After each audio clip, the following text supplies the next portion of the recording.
as tribulações podem ser expostas a espírito endurecido. Dá para imaginar? Eles não são amolecidos, endurecidos, rígidos, né? Extremamente ignorantes, ok? Ou, podemos dizer, extremamente ignorantes, ou, tá? E para levá-los a fazer uma escolha com conhecimento de causa. Uma escolha com experiência. Olha bem, tá? Então, vamos lá. Esse início é fundamental. As dificuldades e sofrimentos da vida têm uma função educativa e despertadora. Desperta. Acorda, irmão. Sabe, acorda, irmão. Desperta.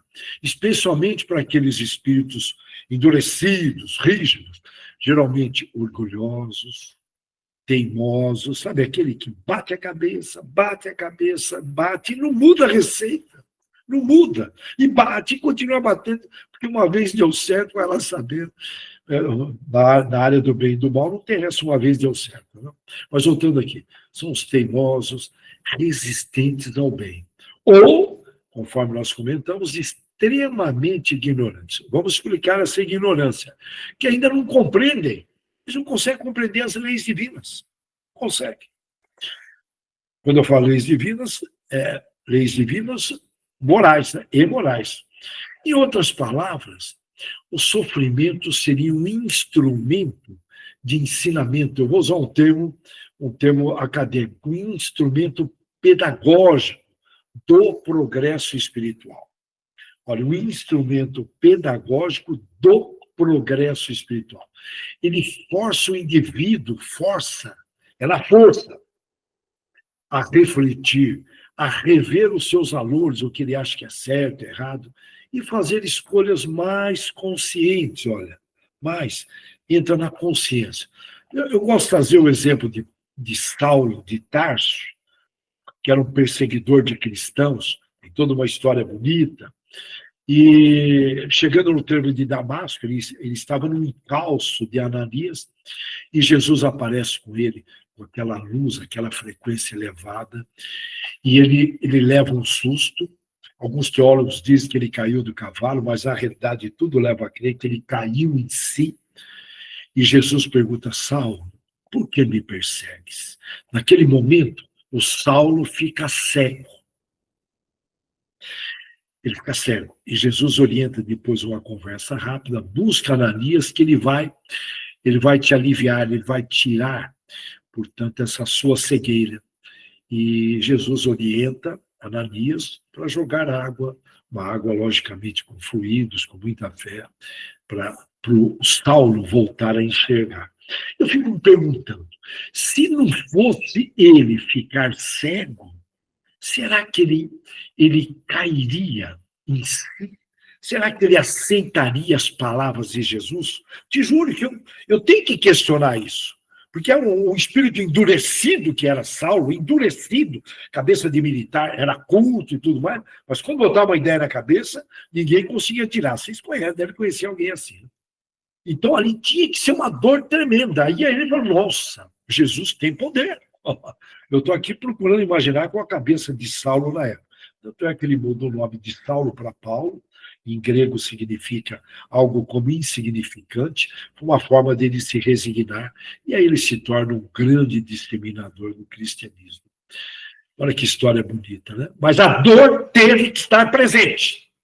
Se não tivesse dor, ficaria, sabe, aquele jeitinho, estaria continuando talvez até hoje. Eu não estou dizendo isso, hein? Ele já é um espírito bem evoluído. Bom, mas sob a ótica espírita, esse ensinamento mostra que o sofrimento não é castigo.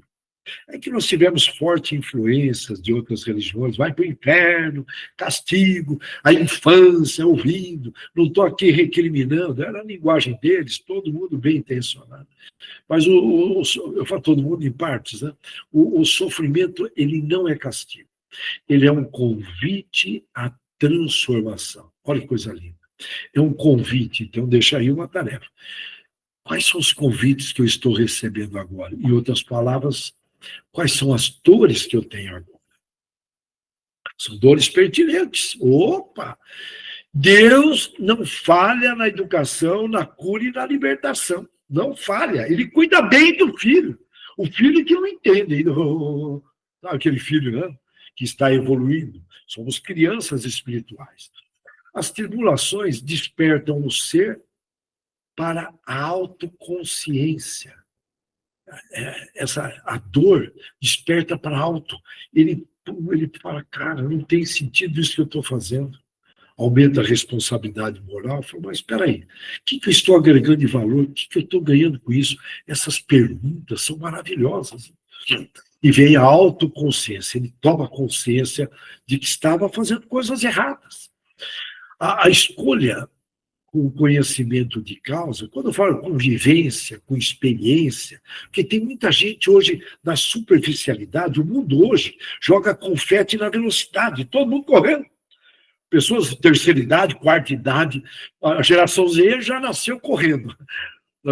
Mas todos correndo mais na superficialidade, poucos se aprofundando.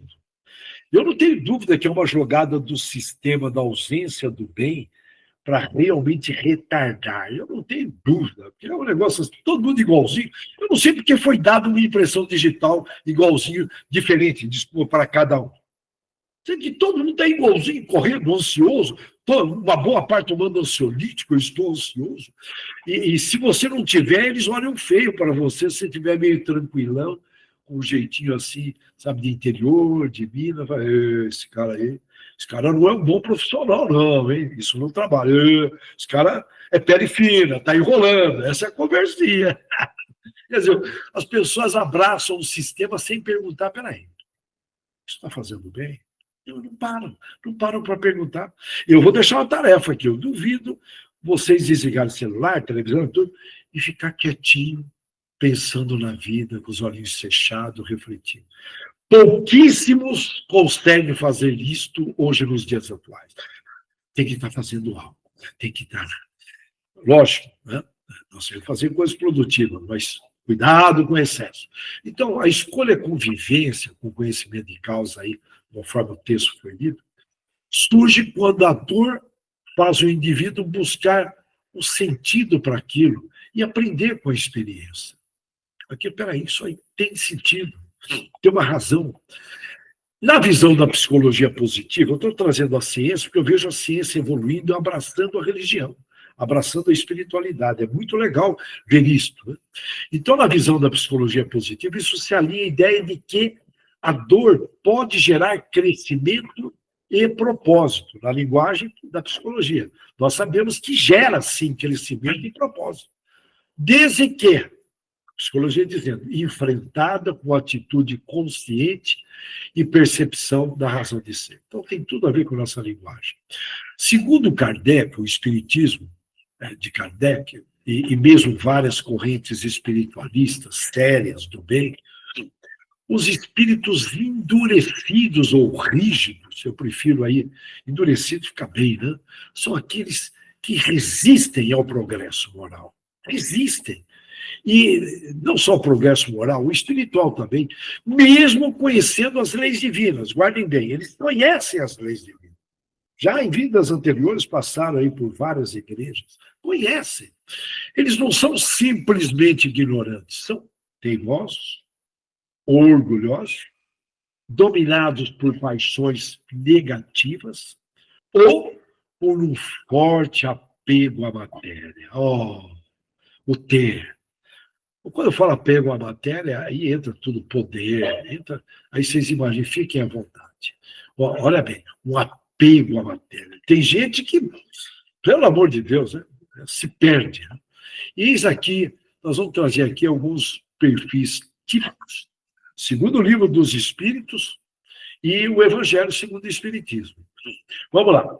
O primeiro que chama mais atenção, o orgulhoso intelectual. Já viu o orgulhoso intelectual que lê bastante? É um obeso teórico, é uma enciclopédia ambulante. Ele possui grande inteligência, mas usa um saber para alimentar o ego, aí desprezando os outros. Tem esse hábito de desprezar. Sente-se superior, normalmente é característica do orgulhoso, não aceita conselhos, é fácil mapear. Mesmo na família, você percebe como são os orgulhosos. Não tem humildade. E tudo que você fala parece que vai dar de conta, mas não, sempre tem um contra. Nunca aceita. Você percebe que alguém fala, pô, mas você tem razão. É raro. É raro. E aí você vai mapear, mas peraí, tem certas pessoas que você fala algo, sempre contraria. Aí você fala, peraí, o que tem por trás disso? E muitas vezes é um fato que aconteceu, não tive culpa, eu estou falando do fato. Não, eu não concordo. Tudo bem, não concordo. Mas eu estou dizendo que não seja isso, é um indício.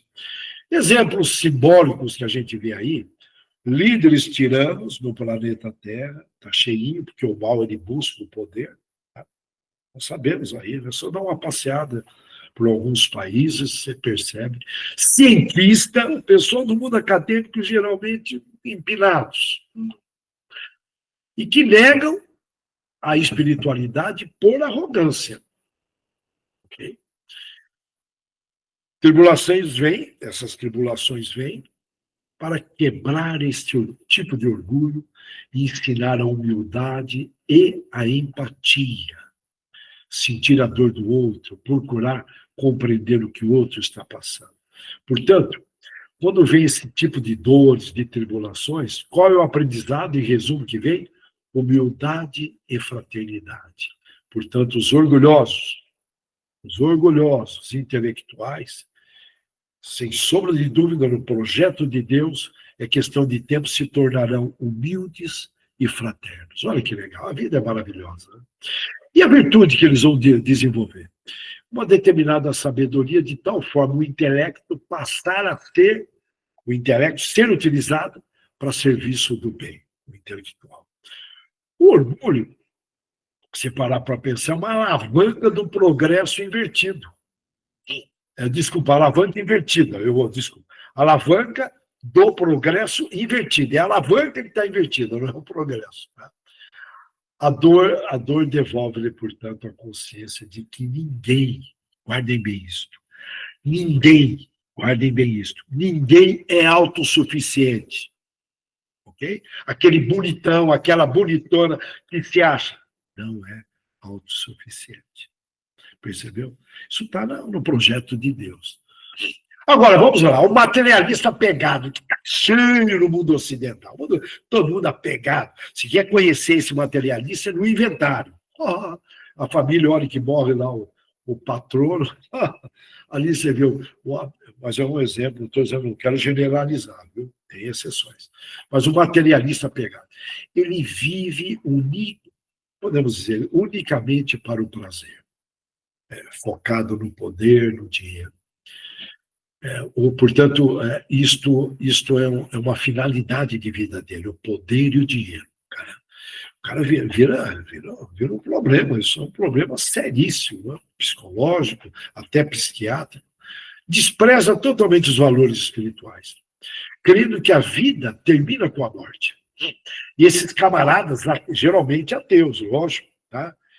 E como eles sabem que a vida vai acabar, eles querem aproveitar ao máximo e, geralmente, tem exceções, não estou dizendo que todos ateus são, eu conheço ateus que são extremamente boa gente, fazem mais caridade do que gente espiritualizada, eu conheço, mas são raros, e geralmente, para a vida é curta, o cara quer atropelar. Olha, eu vou morrer, eu quero atropelar, não vou levar, e quer aproveitar, e sai da frente, que ele, se vacilar, ele pisa. Então, espíritos assim renascem muitas vezes em condições, numa próxima vida, de perda financeira. Ele acaba tendo muitas perdas. Eu estou lembrando aqui da esposa de um amigo, o esposo de uma amiga, e que ele entrou numas aí de precatórias, o cara tinha muito dinheiro, enfim, querendo ganhar numa vida assim boa, né? Enfim, e de repente ele perdeu tudo, e é essa minha amiga que está mantendo a casa. Deu dó, hein? Deu dó. Aí eu fiquei lembrando disso. Falei, será que ele se enquadra como materialista pegado? Talvez.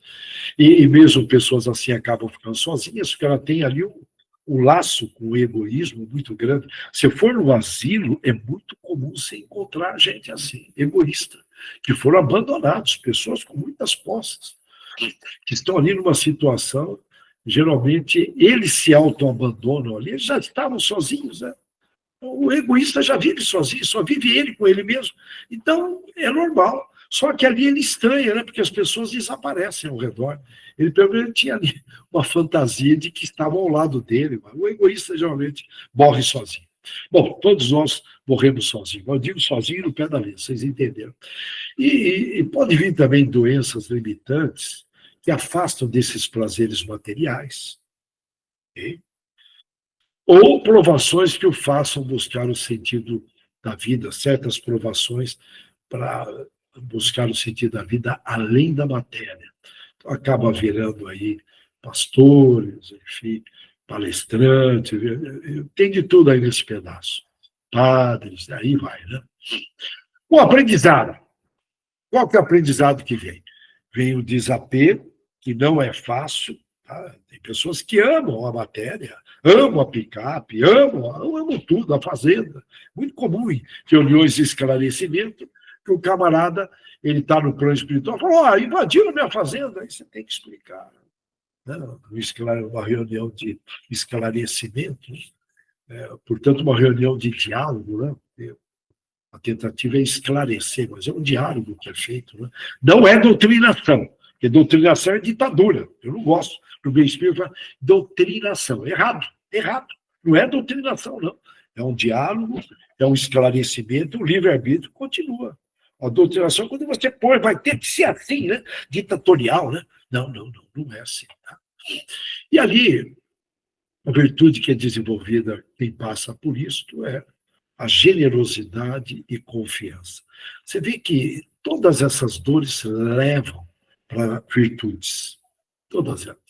Aprende que nada do que é exterior nos pertence. Tudo aquilo que está do lado de fora não nos pertence. E que a verdadeira segurança, o porto seguro, está onde? Está na nossa evolução, está na alma, na evolução da alma, fica até melhor. Percebeu? Porto Seguro não está fora, não. Oh, mudar para Porto Seguro, lá na Bahia. Por sinal, lá não está nada seguro, viu? A Bahia tá boa, precisamos orar para a Bahia, viu? Se perderam. Opa! Então, ó, a verdadeira segurança está na evolução da alma. Guardem bem isso. Eu vou repetir. A verdadeira segurança está na evolução da alma. Agora, o espírito vingativo ou cruel, sabe aquele espírito vingativo ou cruel? Ele é movido por rancor, ódio ou sede de dominação. Olha bem, hein? Olha, eu vou repetir. Mais um detalhe, eu separaria o espírito vingativo do cruel. Porque tem espíritos que são vingativos, mas não são do mal, porque eles foram injustiçados e eles querem vingar. Não estou dizendo que eles sejam. A partir do momento que eles descobrem que é a vingança apenas, ocorre uma mudança. Aqui, está no livro dos Espíritos, vingativo ou cruel. Eu separaria, viu? Com o maior respeito. Tá? Eu acho que na vingança, muitas vezes, o espírito acaba tendo crueldades. Tá? Eu não estou. Mas tem espíritos que são cruéis. E aí a gente imagina o que vem numa próxima vida. Mas são movidos por rancor, ódio ou sede de dominação. Querem fazer justiça perante, uma vez que foram vítimas de injustiça. E aí vem, de alguma forma, vem aí limitações ou ausência de poder. Portanto, em vidas anteriores, com certeza, pode ter sido um causador de dor e violência. E as tribulações, as dores servem para quê? Para amolecer o coração e despertar a compaixão. Olha que legal, né? Amolecer o coração e despertar a compaixão. Agora, qual é o grande aprendizado? Empatia e compaixão. Olha que bonito, hein? Empatia e compaixão. Virtude que é desenvolvida, misericórdia.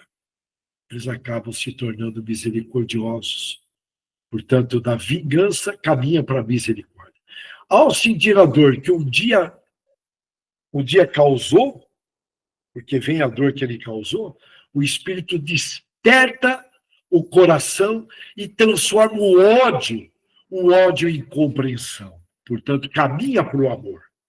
Agora, o cético rebelde, o cético rebelde. Ele não aceita nada que não possa ser comprovado pelo mundo acadêmico, pela lógica terrena. Eu lembro da acupuntura. A acupuntura curava, mas a medicina, a ciência não conseguia comprovar. Mas curava, gente! Está curando! Oh, meu Deus! Não, mas tem que provar. Que provar, olha, bom senso. Bom senso. Vai demandar um tempo. A ciência vai evoluindo. Agora, esse cético rebelde, ele vive em negação da fé. Mesmo diante das evidências espirituais, mesmo diante das evidências espirituais ou experiências interiores. Mesmo. Muitas vezes ele tem até, vamos pegar o médio cético, ele acaba tendo umas experiências, mas mesmo assim ele tem um pouco de teimosia, lógico. Não, tem que comprovar a ciência. E tem a ver também com vidas anteriores. Tem a ver. Tem a ver, tem aí influências de todos os lados, muitas vezes preconceitos, enfim, e pós-conceitos. E as tribulações, num caso desse, levam a situações onde a razão sozinha não basta. Okay? A explicação sozinha não basta. Então, ele chega a uma situação e fala, mas não tem lógica ter acontecido isso. E aí abre espaço para a fé e a transcendência. Certas curas, eu acho muito interessante algumas pessoas céticas, né? Que a dor aperta e você leva no hospital espírita, sai de lá. Nossa! Portanto, o Espiritismo vem trazendo muitas contribuições com seus hospitais, com os atendimentos médicos. Né? E a dor, geralmente, o camarada como esse cético, surgem crises existenciais, aquele vazio interior que ninguém consegue explicar, inexplicável, e que vai gerando uma série de problemas aí, nada positivo. Situações sem explicações lógicas vão surgindo na vida dele, e ele acaba dando uma abertura para a espiritualidade. Aí ele faz uma integraçãozinha entre razão e intuição, e a virtude desenvolvida, lembra de Allan Kardec? A fé raciocinada, fé e razão, lembra? A fé raciocinada, que Kardec batia muito na tecla. E aí ele descobre que a fé e a razão são as duas asas do espírito. Lembra, Kardec falou, olha, vocês ficarem em dúvida, agora o outro lado da moeda, ficarem em dúvida, surgir uma novidade, em outras palavras, se as minhas obras, as obras de Allan Kardec, não atenderem determinadas perguntas, busque na ciência. A ciência está evoluindo e é inspirada por Deus. E o Espiritismo é ciência, filosofia e religião. E tem também o espírito dominador. Ele deseja controlar os outros, manipular e impor a sua vontade. Geralmente nos poderes é muito comum encontrar espíritos assim. Frequentemente voltam depois de uma próxima vida em condições de submissão, sob comando de outros. Ele vem mesmo, ele não tem como. Ele é colocado sob comando dos outros. Ele passa ali um bocado de situações e muita gente não consegue entender. Nossa, um absurdo. Mas é necessário. Na África, então, são espíritos. Aqui é uma escola, hospital e prisão.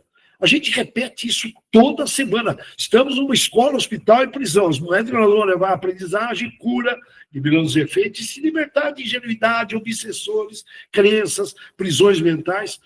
Mas muitas vezes as pessoas elas querem um paraíso aqui. Não é. Eu vou repetir. Portanto, olha, aqui é uma escola, um hospital e uma prisão. E mais nada. E que é muito. E aí, vejam bem, com isso, eles vêm aprender a respeitar o livre-arbítrio do outro, geralmente maridão em cima de esposa submissa e vice-versa, esposa em cima de maridão. Hoje em dia as mulheres estão aí bem diferentes das mulheres. Não quero fazer comparações, né? Mas tem uma mistura aí que eu não quero generalizar, né? Mas a gente vê alguns exemplos aí, enfim. dos dois lados da moeda, dos dois lados, tanto homens quanto mulheres, esse espírito dominador vem, quer mandar, quer dominar. E aí vem aí situações para desenvolver humildade e até problemas de saúde que restringem a ação. E o aprendizado é o respeito e amor à liberdade alheia. Alguém já falou que felicidade tem a ver com liberdade. Eu vou repetir, porque é interessante, olha. Respeito e amor à liberdade alheia. Geralmente a gente quer interferir, no respeito, o estágio. Muitas vezes um filho com poucas reencarnações e aquele pai quer que a criança se realize no profissional, no pessoal, no conjugal, no social, e enfim, são 7, 8, agora fala em 9 inteligências, e quer que ele se desenvolva nas 9 inteligências, das inteligências múltiplas do Gardner. E o menino tem poucas reencarnações. Paizão ingênuo, exige, tem que se autorrealizar, tem que ser um sucesso esse menino na minha família. E todos foram, olha o seu avô, conversinha furada. Não é verdade? Tem que perceber se a pessoa tem que conhecer os limites do filho. Como se quer educar sem conhecer os limites? Como? Você é muito moderninho? Moderninho, tudo digital, tudo na digitalização. Não, irmão, tem que acompanhar. E Deus e mim. Opa, tenho aí 4 filhos, cada um tem um estágio que você percebe. Eu analiso. Não posso padronizar para facilitar a minha vidinha, para facilitar o meu egoísmo, né? Eu ter ali, enfim, eu queria fazer mais com menos nessa área. Perigoso. Mais com menos. Faço em outras áreas. Profissional, mas na área educacional tem que tomar um cuidado, né, irmão? Irmão, cheio de exigência. Quando era pequena, sabe aquele paizão, né? Duro, espírito duro. Então, a virtude ali que acaba caminhando nesse caso aí, né? Voltando aqui o espírito dominador, depois de muitas dores, porque lembra lá dos cavalos da monja Coen? Ela compara, a monja Coen, budista, zen budista, ela dizia, olha, a humanidade tem que ser comparada com 4 tipos de cavalo. Tem um cavalo que só de ver a sombra do rei já sai trotando. Só de ver a sombra. Esperto. Já tem outro tipo de cavalo que tem que sentir o rei na pele, senão não sai trotando. Que é um candidato à teimosia, mas enfim, eu não vou analisar esse cavalo, tudo bem? Já tem um outro cavalo que o rei tem que cortar a carne, senão ele não sai trotando. O cavalo empacadinho, o bichinho ali tem de ficar empacado. E tem um outro cavalo ainda, vocês acreditam? A humanidade ainda tem um outro cavalo, que aí o rei tem que cortar a carne e chegar no osso. Aí sim ele sai trotando. E aqui no Brasil nós descobrimos mais uma modalidade. Eu vou repetir, já comentamos em outro estudo. Aqui no Brasil tem o jegue, mas que não vai mais nem a vaca tussa. Dá para entender o jegue? Você fala, mas não é nem teimoso. O pezão dele é enfincado na terra. Uma coisa absurda, né? E aí ele aprende com o tempo que liderar é servir. O líder servidor, tem vários livros aí. E que ninguém domina o outro sem antes dominar a si mesmo. Ninguém domina o outro sem antes dominar a si mesmo. Guardem bem isso. E tem outra frase em cima dessa: ninguém te ama se você não se amar de verdade. Ninguém gosta de você se você não se gostar. Que coisa interessante. Isso aqui dá um estudo, hein? Ninguém domina o outro sem antes dominar a si mesmo. Você não tem autocontrole, é que o outro quer dominar o outro. Irmão, sabe aquele livro que perde a cabeça com muita facilidade, é um copo cheio, qualquer pinguinho de água, o bichinho explode, bate na mesa, chuta o balde, aquela coisa toda. Então, é que ninguém domina o outro sem antes dominar a si mesmo. E tem aquele espírito frio, indiferente. Eu não vou falar que é psicopata. Psicopatia já é uma doença, é um problema psicológico, tem a ver aí com traumas, enfim. A psicologia hoje trata o psicopata uma parte é violento, mas a maior parte não são, mas não sentem a dor do outro, são fingidos, não estou dizendo isso. São espíritos frios e indiferentes. Não praticam o mal diretamente, tá? Mas indiretamente, dá uma cutucadas, mas ignoram o bem. Podemos dizer que ele é insensível à dor alheia. Insensível, não sente a dor do outro. Pode reencarnar em ambiente de muita dor, para aprender a sentir a dor quando a pessoa fala, olha, eu estou com dor de cabeça. A pessoa passa a entender, opa, o que é dor de cabeça. E a convivência não é nada fácil para um ambiente para ele aprender de alguma forma empatia e solidariedade. Geralmente cai numa família complexa, o bem sempre está num lugarzinho complexo, que não é nada fácil para aprender ali a empatia e solidariedade. Portanto, tudo que eu estou aqui trazendo a próxima vida dele, exatamente para ele sentir, né? Essa é a grande escola, né? Grande hospital e grande prisão de Deus. Né? E a dor que ele sente, a típica, é uma experiência de abandono, isolamento. Né? Diz que ele fica no aquário, lá preso, lá na salinha. Estou aqui levando para a liderança que está lá no espírito. Isso pode ser numa família, no trabalho, num grupo de amigos, tá? Mas, olha, experiência, mesmo no time de futebol, experiência de abandono, isolamento, ou situações em que depende da solidariedade do outro, depende do outro.